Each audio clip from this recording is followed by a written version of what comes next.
Well, hello there. Brainger here, your personal tour guide, as we head down that path of life called trigeminal neuralgia. Today I want to talk to you about heat packs. And for those who do not have trigeminal neuralgia, let me explain real quick. Sometimes the pain can be so intense, so overwhelming, that it seems that the only thing that can help soothe us through that flare, can ease the pain, is a good old heat pack. Ice packs for that matter, too. However, there are going to be situations where you feel that, there's no way I can have a heat pack here, right? Eh, Things like, I don't know, you're out on a beautiful sunny day like today. Ooh, even better.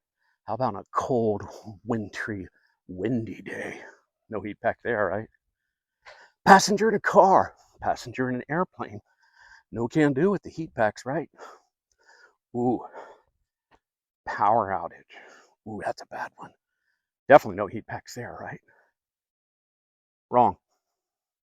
Today I want to show you some tips and tricks on how to make certain, regardless of the situation, location, whatever, there's a heat pack waiting for you right there to help you get through that flare. I'm going to show you how to make an emergency heat pack, one that can last 6 to 8 to 10, maybe even up to 12 hours. Sound interesting to you? Stick around. Let's talk.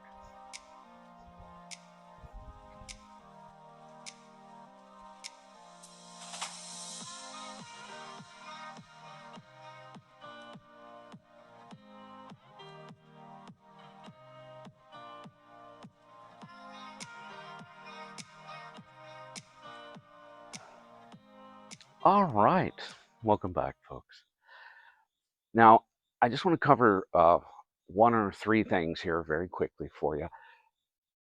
Number one, for some of those who are familiar with my channel and seen some of my previous videos, you're probably asking yourself, didn't he already do one on heat packs? Yes, I did. And to be honest with you, I was never fully happy with it. And certain rules and regulations have changed when it comes to what you can and cannot bring on airplanes. So here we are again.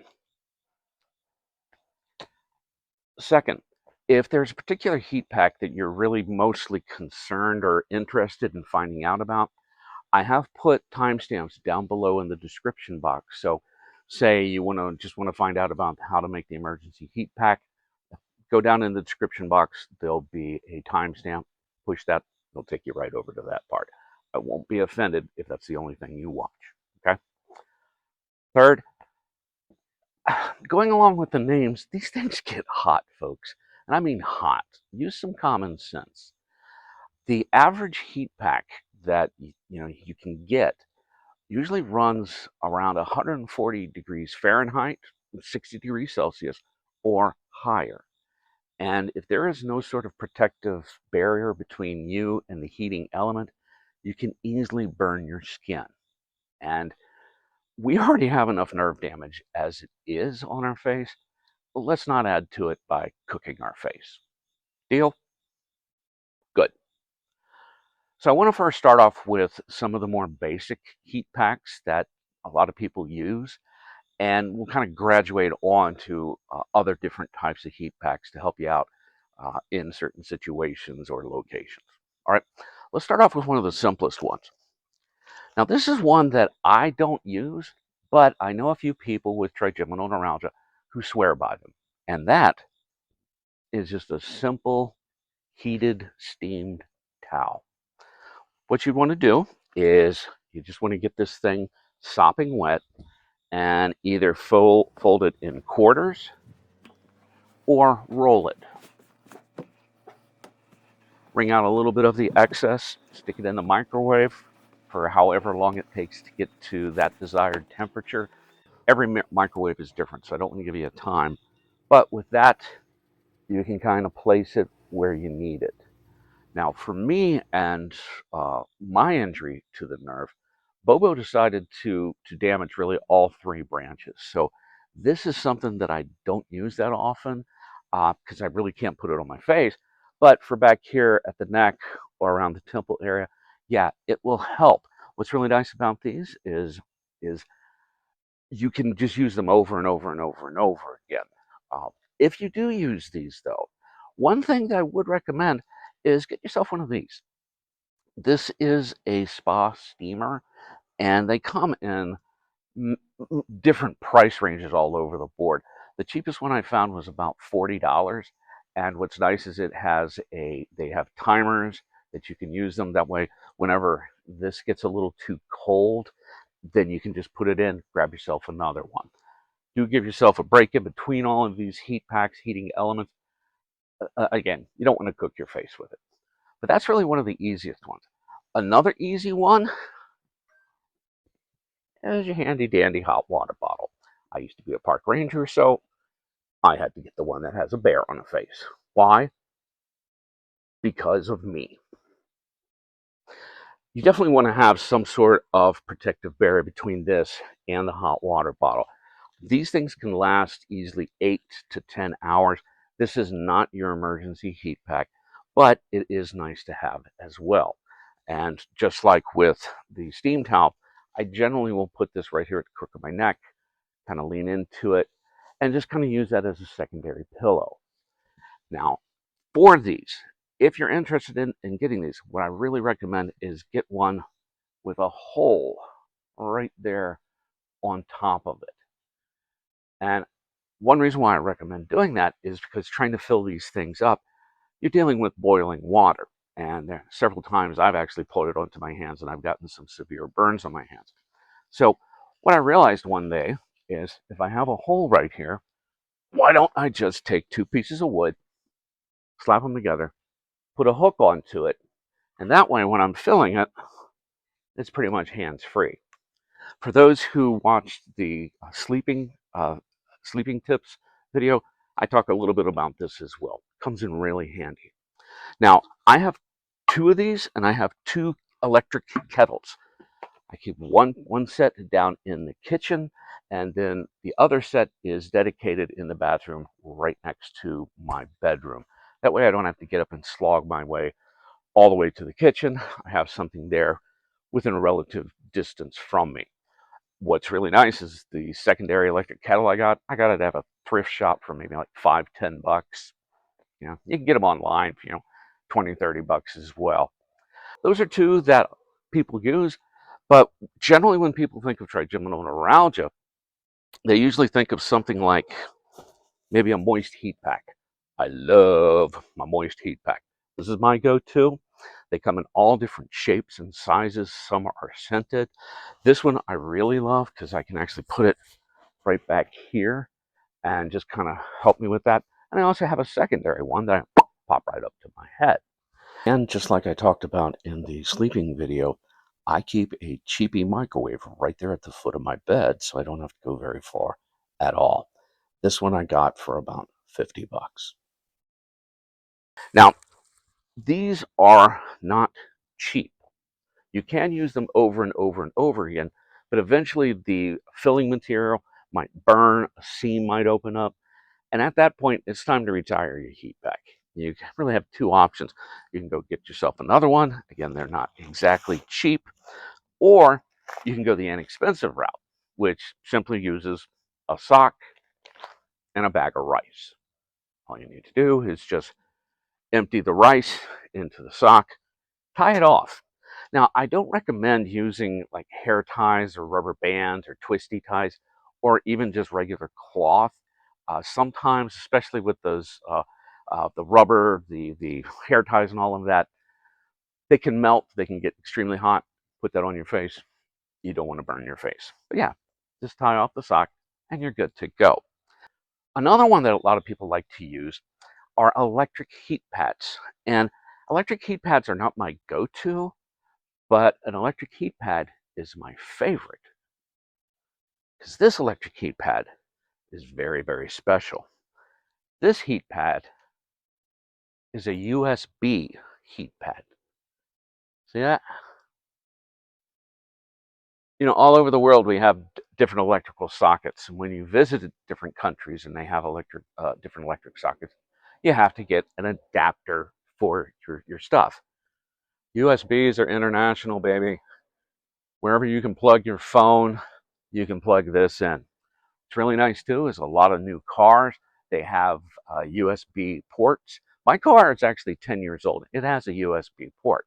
If you don't have a USB port in the car, great thing about a USB heat pad is you can buy adapters. If you have a power plug or a cigarette lighter, you can buy an adapter plug, pop it in there, and you can stick it right on in. You're good to go. I should mention that electric heat pads nowadays, they all have automatic shutoffs, and they do have an area where you can adjust the heat. But let's say, all right, you're out and about, you have your electric heat pad. I keep this in with my a Brainger bag nowadays, and I don't have a car that I can plug in. I don't have a phone charger I can plug in. What am I going to do? Don't worry. What you want to do is buy yourself one of these. This is a battery bank. And you can use this, yes, to charge phones, but you can also use it to run other different accessories. A lot of people I know who hunt, who camp, whatever, they have one of these so they can charge one of these. Now, let me see if I can get this turned on for you. Yeah, it is turned on, has a nice timer. I can adjust the heat as well. And I get a couple good hours of use out of this. Hi, folks. Jumping in here real quick. Um, Remember when I started this video and I said I had to make up for the last video, the older version?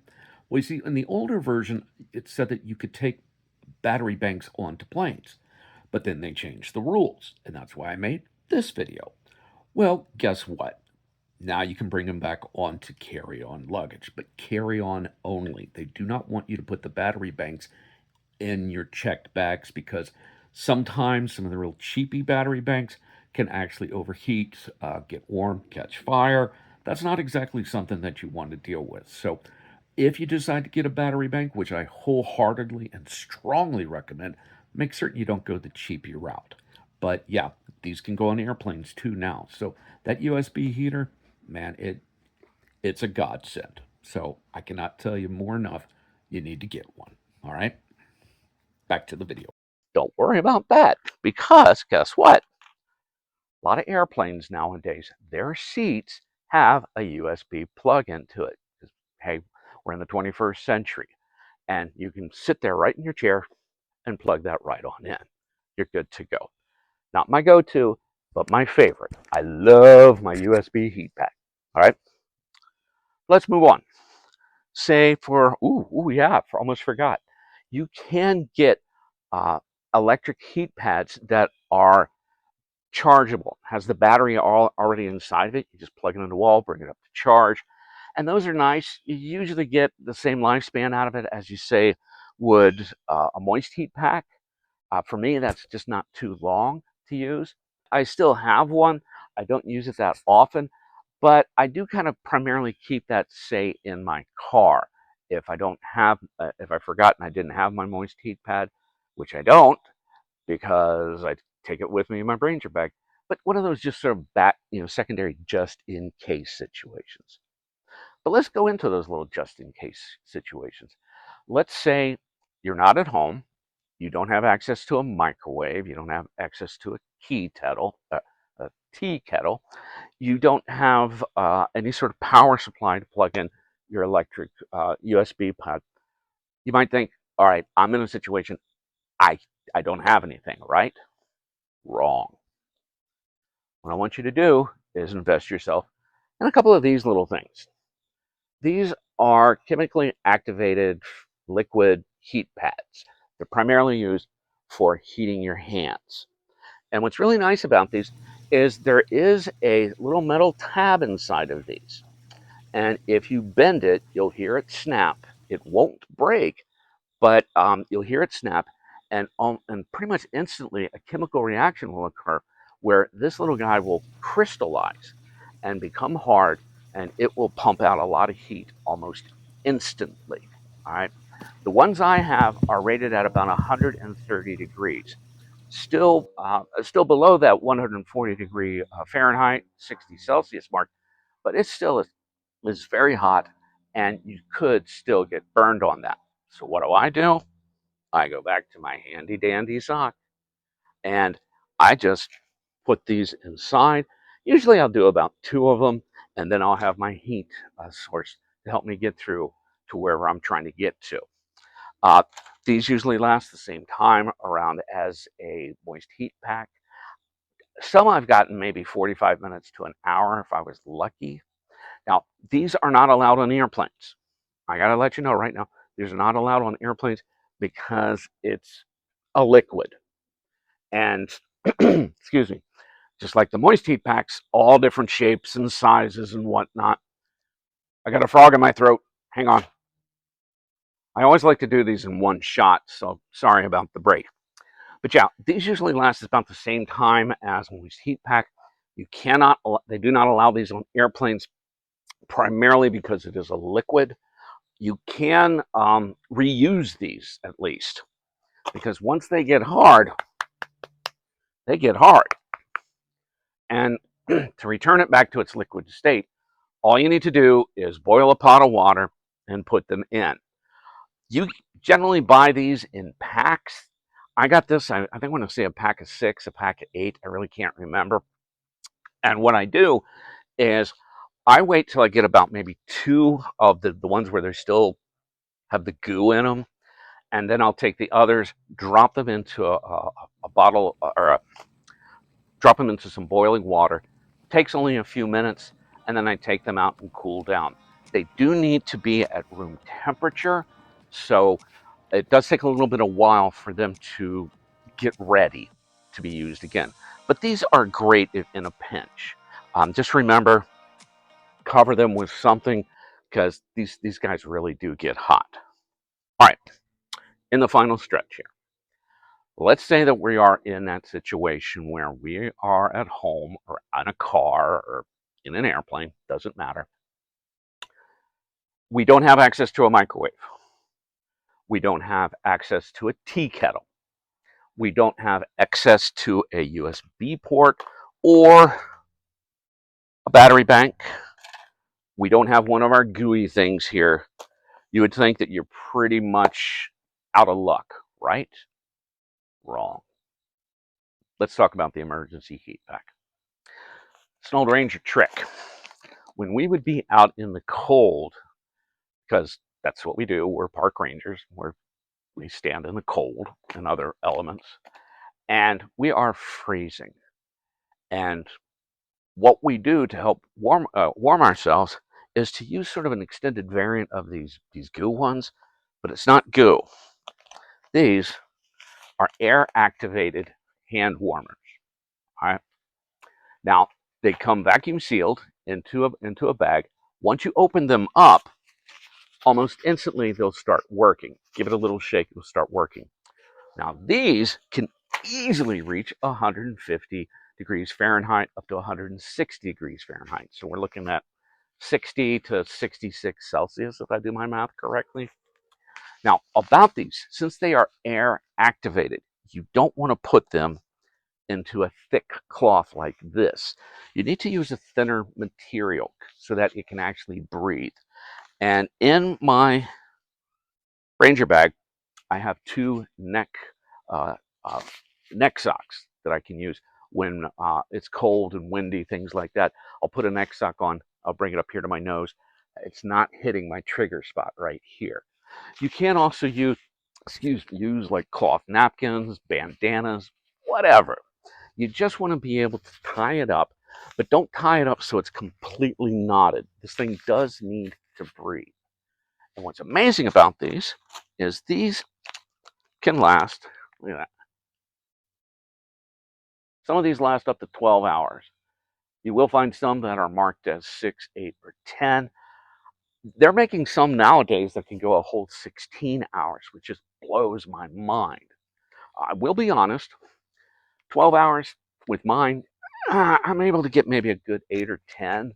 If you use these, one thing that will happen is when you have these, I'm going to use the towel. You've seen too much of my sock. We're friends, but hey, no more socks. What I can do is I can put these up to my face, and after a certain time, it will feel like the heat is gone. And that's a good time. And this is really for any of those heat packs and heating elements. If it feels like it's not heating anymore, take it off your face. Okay. A couple of things are happening. And the most important is your skin has sort of adjusted to that heat level. It doesn't feel like it's heating, but it is. But it's also starting to cook your face. I'm not a doctor, don't hold me to that. But when it doesn't feel like I'm getting heated anymore, I know it's time to take it off, give myself a few minutes to cool down. Now, these, you buy them in packs. These are a one off. All right. You can't reheat them, you can't boil them, you can't microwave them. This is truly an emergency heat pack. And I keep a few of these in my car, in my Brainger bag, and I keep them in my carry on luggage on airplanes. Now, are these allowed on airplanes? Yes and no. Motorcycle. Uh, you can take them onto airplanes, and you can't take them onto airplanes. It really all depends on the TSA agent that you are dealing with, the individual. When you are traveling and you have a couple of these in your carry-on, first and foremost, put them in a Ziploc bag. Do not open them up. Anything that is given off heat as it goes through the scanners is not something a TSA agent wants to see. The security. So make certain that these are covered. And if they take them, if they take them, don't don't just don't. All right, don't get into it with the agent or anything like that. And here's the reason why. More and more, you are seeing in airport shops, both before security and after security, shops selling these. Okay, because a lot of people get cold on airplanes. These help out those folks. So yeah, there are a lot of different varieties of heat packs, heating elements that you can use. The last thing that you and I need to do is needlessly suffer when we have an opportunity to be able to find that warmth, that soothing, that relief that we need. So regardless if you're at home, in a car, at a friend's house, in an airplane, you have options. And I hope you'll use some of these tips and tricks to help get you through the day, help you get through the night. And with all that being said, I just want to say one more thing that a lot of folks already know that I say on my videos. Smile when you can, laugh even more, and always remember I love you. Every single one of you. Except you, Bobo. Yeah, screw you, Bobo. Screw you.